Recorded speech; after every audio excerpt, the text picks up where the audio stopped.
are the fires going on, and not just the fires, but we've had a number of storms that have affected people and in a lot of different ways. And this is a situation where we don't get extensions very often, but there certainly will be extensions because of the fires down in Southern California. And any time that you've got disasters like that, we will receive notification. The IRS will put out disaster declarations, and not all of them will qualify for extensions for 1031. They have to have certain language, specific language in them. But we definitely will see some extensions for people that not only live in that area, but if they've got properties that they're either exchanging out of, or if they've identified properties in those areas, they can be considered an affected taxpayer if they live there, or they may have other options if they don't live there, but they are planning on acquiring property, or they've identified properties. Again, nothing's been issued yet, but we'll certainly be getting something from the IRS on that.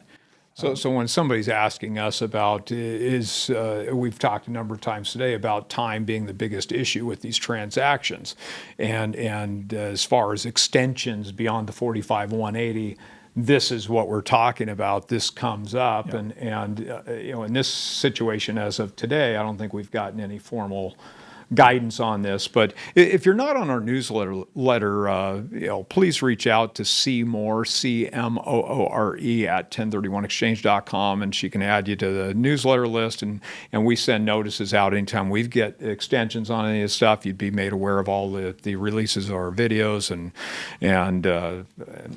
podcasts, anything else that's going on. But I think it's important for people to understand, if you have, as Tom said, maybe you are impacted somehow, you lived in the area with these fires, or you identified, or you had a property there, something that you can show that it was impacted, your transaction was impacted by this event, you're likely going to be getting extensions on your transactions in those spaces.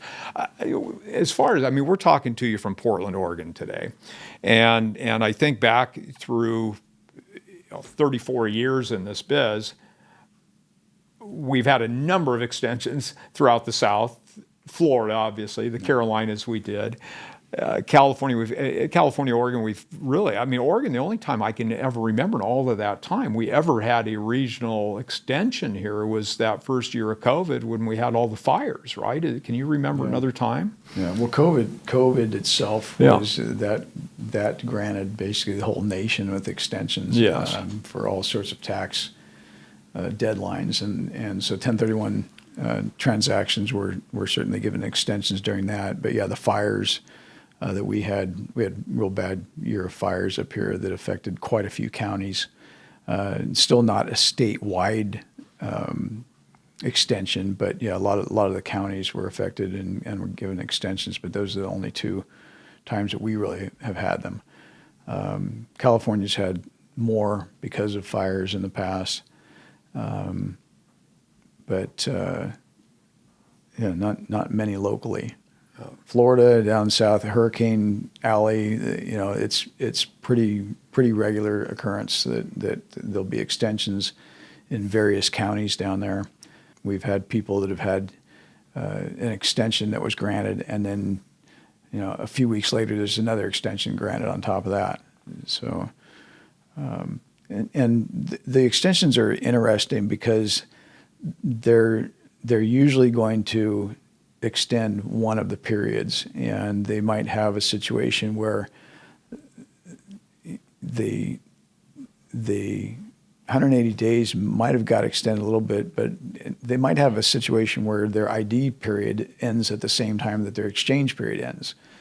So it's never a situation where both periods get extended by a certain period of time. It's like if there's an extension of, say, 120 days on something, they're not going to get 120 days added to both the 180-day period and the identification period.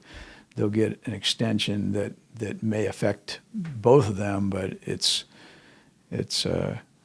it's kind of complicated to figure them out. They'll give a deadline. They don't want to make it easy. Yeah, no. And what we do on these transactions, we try to provide as much information as we can about, where to go for these letters, and where to go to get there are certain dates that will be specified if you are considered an affected taxpayer, or if you're not necessarily an affected taxpayer, but you've got properties that are involved in these transactions. So what we do is we'll give them information, and if they are determining, we can't make the determination that yes, you qualify. We can kind of tell them, if this is the case, then you may qualify. Run it by your tax people. And because somebody may tell us that they live in a certain area, but we don't have a way of verifying that. So and that they've been impacted. So anyway, we will provide them with information, and essentially what happens is they will.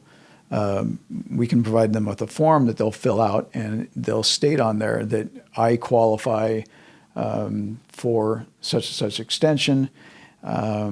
And therefore my new dates are this and this. I've run it by my tax people, so they make some statements to us. They sign it and send it in to us, and we'll treat those dates as their new deadlines. I have to laugh at, not that it's all funny, but during the Hurricane Debbie, we have a Debbie in our office here, and we had a taxpayer that was sending in their form that said that they qualified for the extension because of Debbie. And it wasn't Hurricane Debbie, and our Debbie spells their name differently than the Debbie hurricane was spelled, but it was spelled out that it was Debbie. It was the reason. So you don't fall on the sword on that one.